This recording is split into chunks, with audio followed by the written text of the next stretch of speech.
Council as President Putin prepares to head to Kazakhstan for the Shanghai Cooperation Organization summit, championing a multipolar world as Washington's proxy war in Ukraine escalates. The dictatorship in Kiev is urging its NATO backers to allow strikes deeper into Russian territory, following on from US-targeted strikes on civilians at a Russian beach. This while the EU greenlights arms funded by profits from stolen Russian assets. And in the Middle East, Israel is gearing up for an all-out war with Hezbollah in Lebanon, apparently with full backing from a Biden administration that recently rolled out the red carpet for Israeli Defense Minister Yoav Gallant, who labeled Palestinians human animals, and prepares to welcome Prime Minister Netanyahu's address to the US Congress. Both men are being pursued by the ICC for crimes against humanity in Gaza. Meanwhile, Israel's propaganda machine is in full swing on US soil. There are reports on millions spent on covert operations to redefine anti-Semitism in US law and secure public and congressional support for the ongoing genocide of Palestinians in Gaza, East Jerusalem and the West Bank.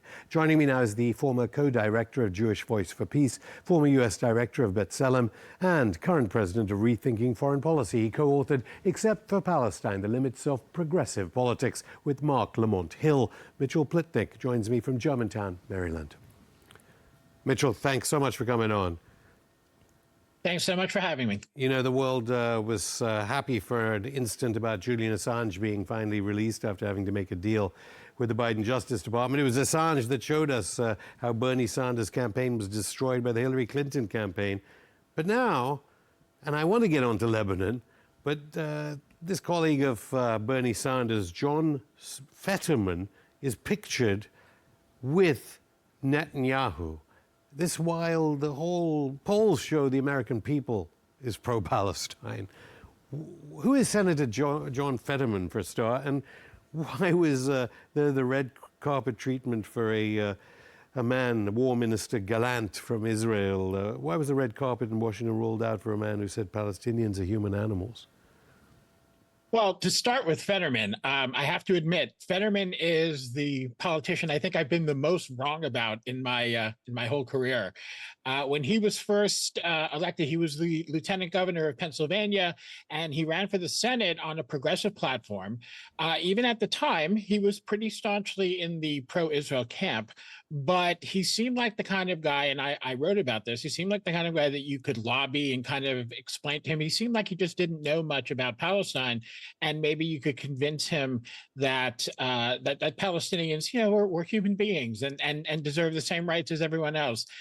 Instead, since he's been in office, he has lurched far to the right on not just on Palestine, on many issues, but most prominently on this one. He actually has taken pictures of himself in public, walking around with an Israeli flag draped over his back. I mean, just really mocking protesters who are calling for an end to the genocide in Gaza.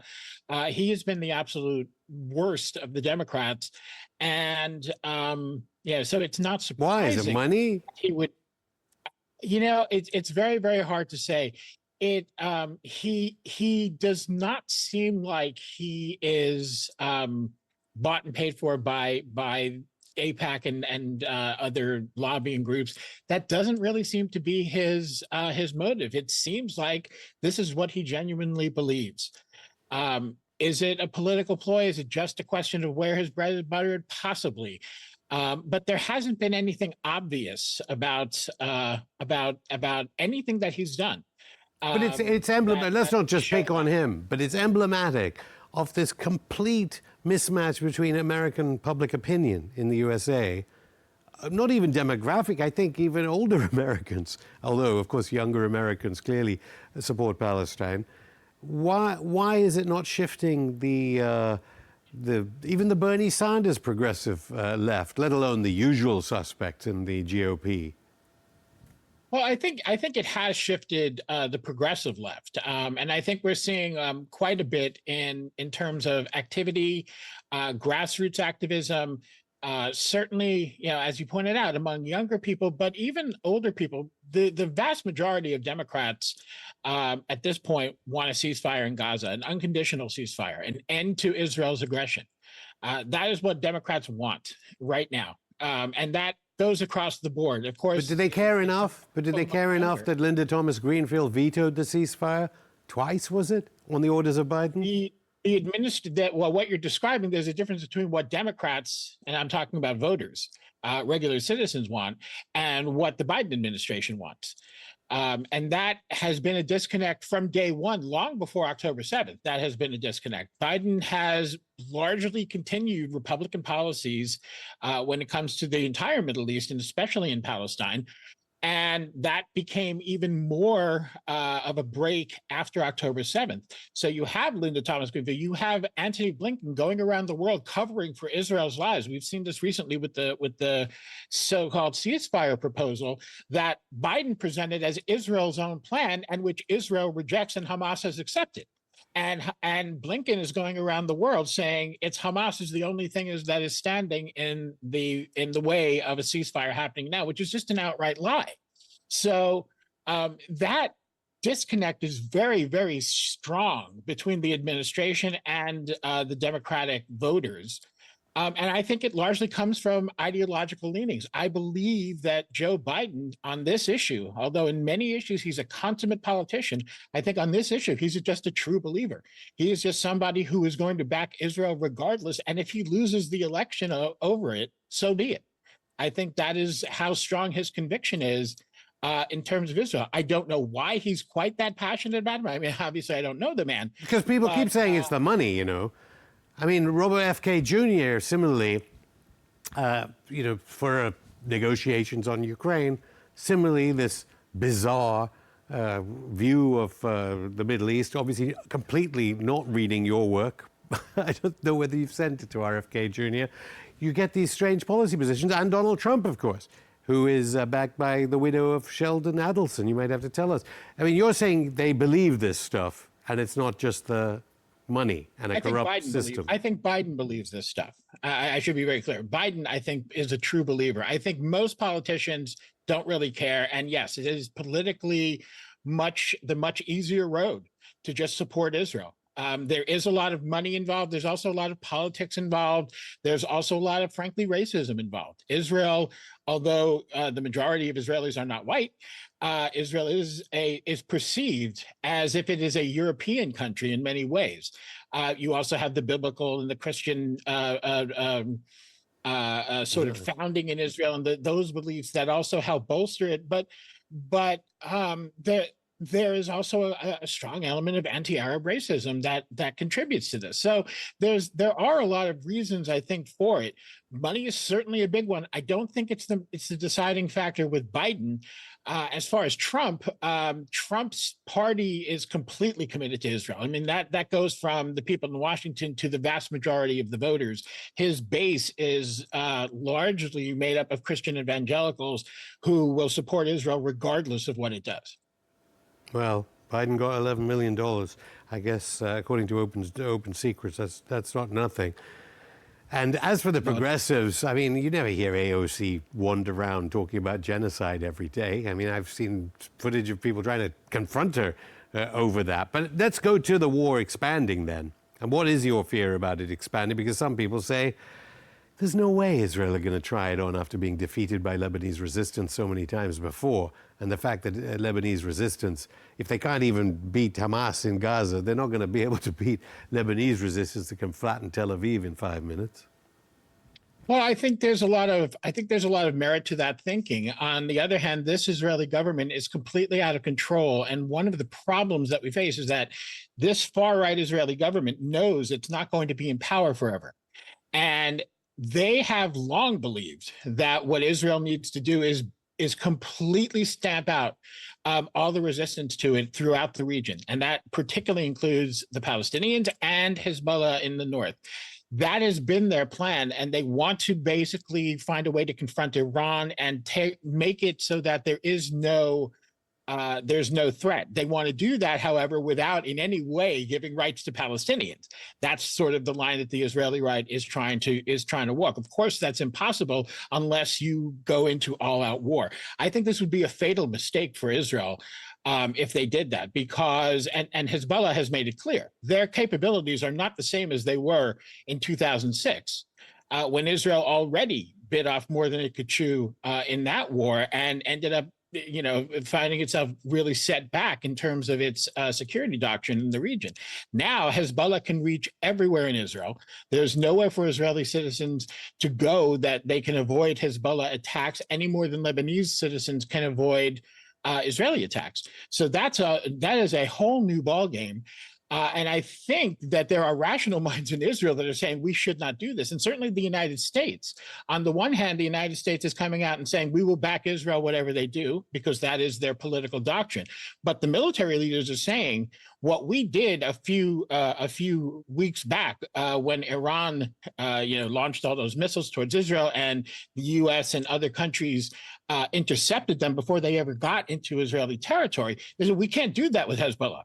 Hezbollah is right on your border. If they launch the missiles, we're not going to be able to do anything to help you stop them. And they have enough missiles to overwhelm Israel's anti-missile capabilities. So you don't want to get into this, is kind of what the American military leaders are telling Israel, while the political leaders are saying, we'll back you if you do. So this is a recipe for serious disaster all around. Look, let's face it, Israel is more than capable of devastating Lebanon, which is already, just economically and after the explosion and all the things that have happened to it in recent years, is already in a horrible state.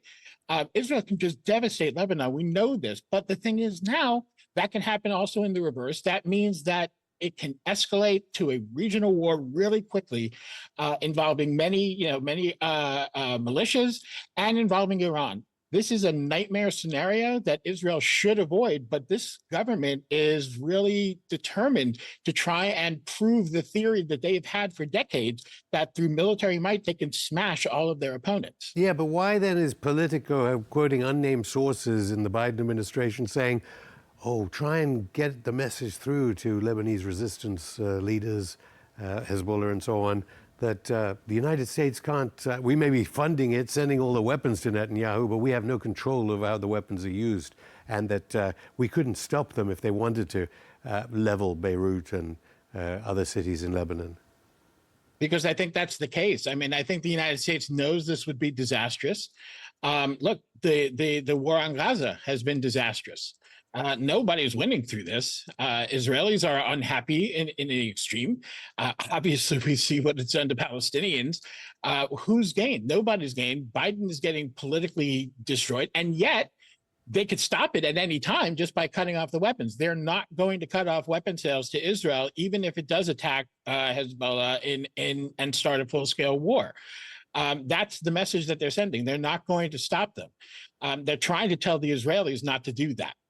I think that's, this is just another example of the foolishness and political cowardice of the Biden administration. They know what the right thing is, but they... Administration's response to any expanded war in Lebanon. In fact, they said, according to unnamed sources in U.S. media, they would continue to arm Israel if it desired to go north in that way. But who is this envoy of Biden in Lebanon pictured there, Amos Hochstein? Is he even American? Because he served in Israeli occupation forces in a tank, just like the tanks we can see murdering children, sending shells to slice off the heads of babies in Gaza.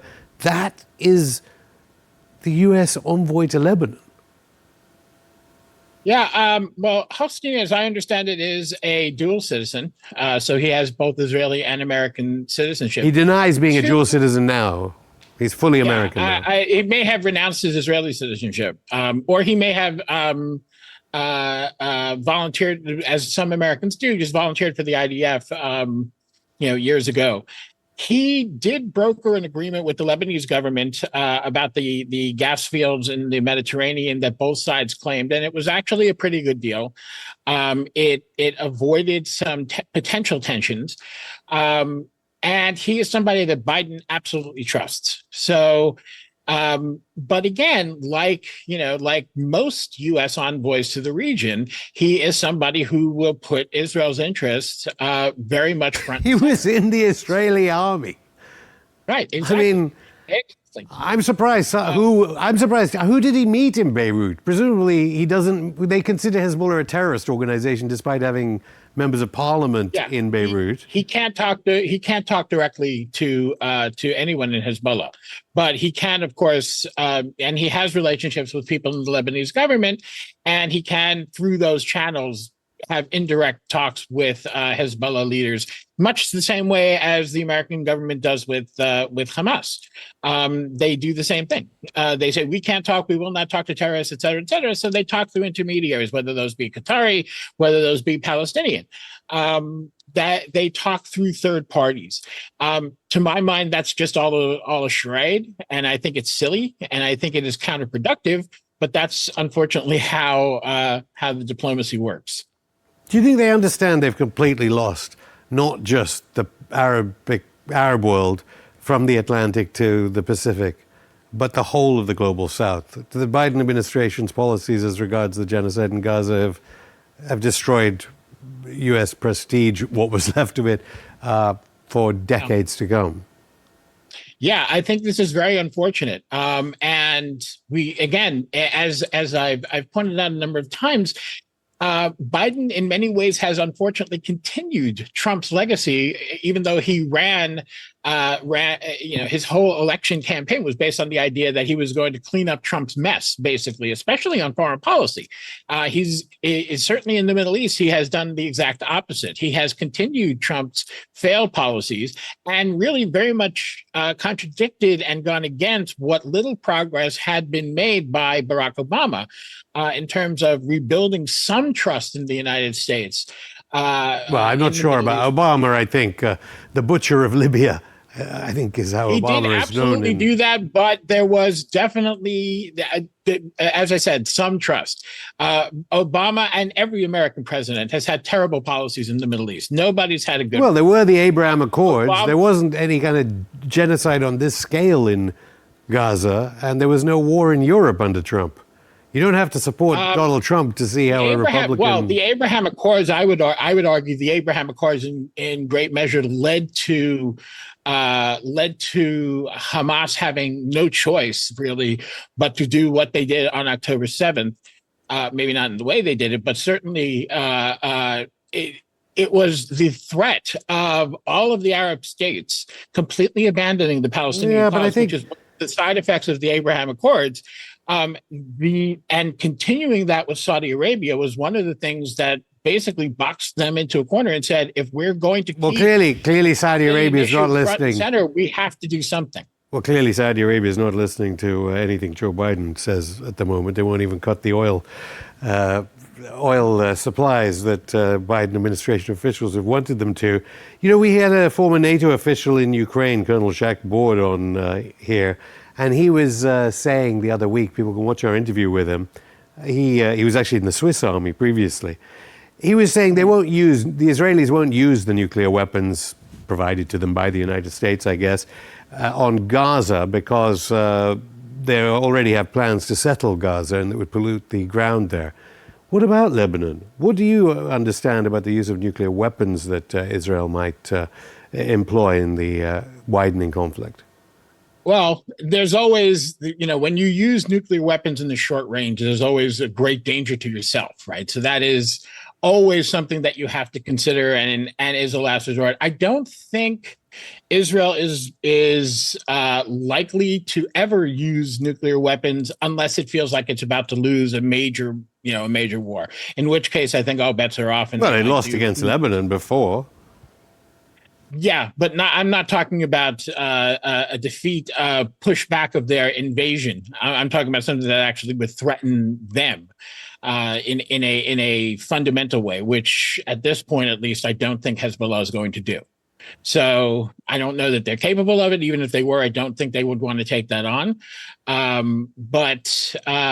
So I think that the nuclear issue, I think, is not the major focus. And I don't think that's necessarily what we need to be concerned about. I'm much more worried about what Israel will do with the tons and tons and tons of bombs that the United States sends them on a regular basis and what that will do to all of Lebanon, a country that is on the brink as it is, after everything they have been through these last certainly the last few years, the shattered economy, the big explosion at the port, all of these things that have happened there.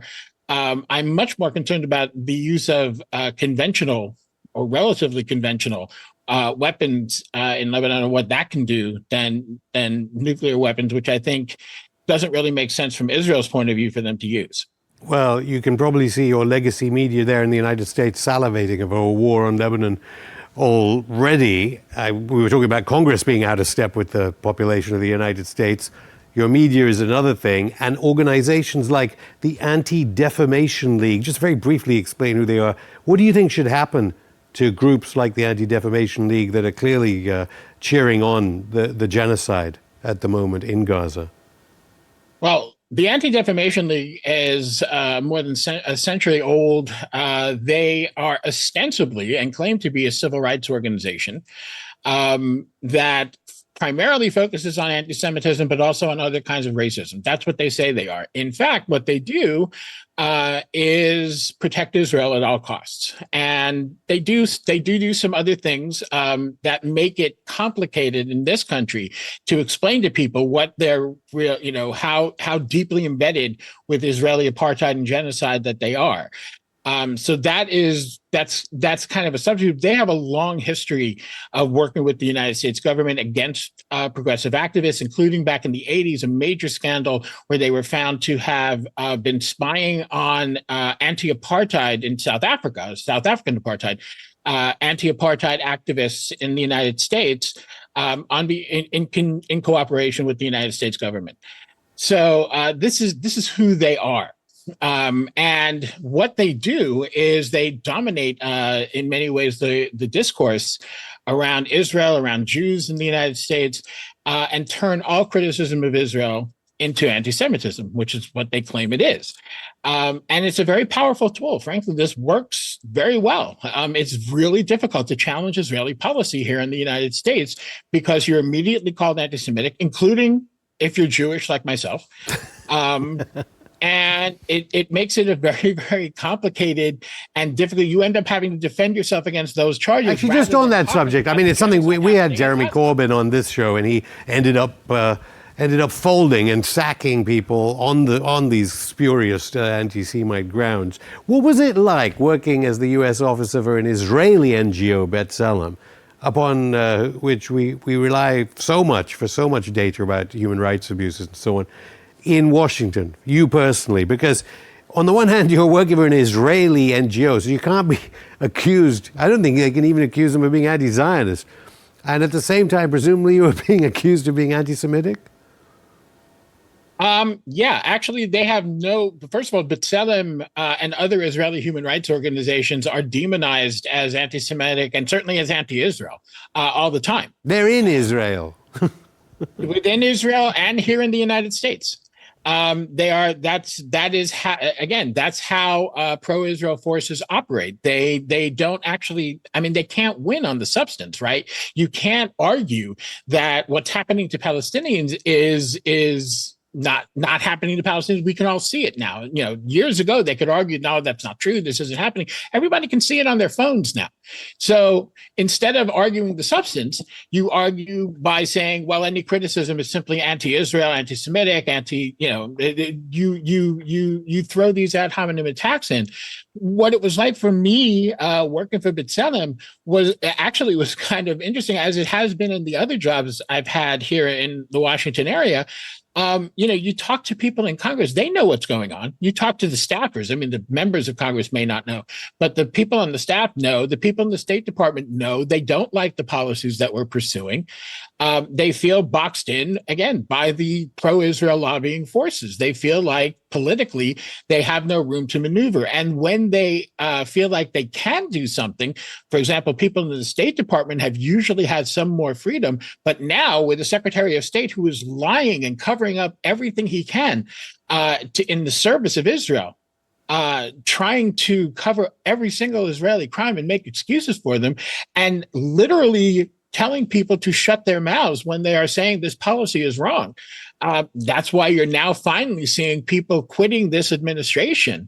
There've been quite a few. Look, their Palestine policy. Yeah, well, just finally, very briefly then, can you understand why, given that the so-called progressives now support genocide, that the Democrats are closely linked to genocide? We never used to use the word genocide on a TV program as freely as we do today. Just very briefly, you can understand why Trump is benefiting and why African Americans, Latino groups, people who consider themselves pro-Palestine would consider anything is better than supporting a president that under whom it was underwritten. The genocide was underwritten. I mean, there are a lot of people here in this country who are very, very scared, and rightfully so, of what a next Trump administration might mean. And those people have been pleading with Biden to say, look, even if you don't care about Palestinian lives, even if you don't value them, even if you're that much of a racist, don't hand Trump the White House with these policies. People have been trying that, and he won't listen to anything. And yeah, people are very, very, very worried about this, very concerned about it. And certainly people who support Palestinian rights are looking at this and saying, where do we turn? You know, Trump, certainly we can talk about other issues, but certainly on this one, Trump is awful. Biden is just as bad, if not even worse in certain ways. So yeah, it is a very, very big challenge here in the United States as to what to do. And I certainly, among others, I have made many points about why Biden should change this policy just on human grounds. But if he just doesn't care about that, then you should be changing it because you're going to lose the election over it. Well, and even that, as I said, doesn't sway him. Well, there is Jill Stein, of course. Mitchell Plitnick, thank you.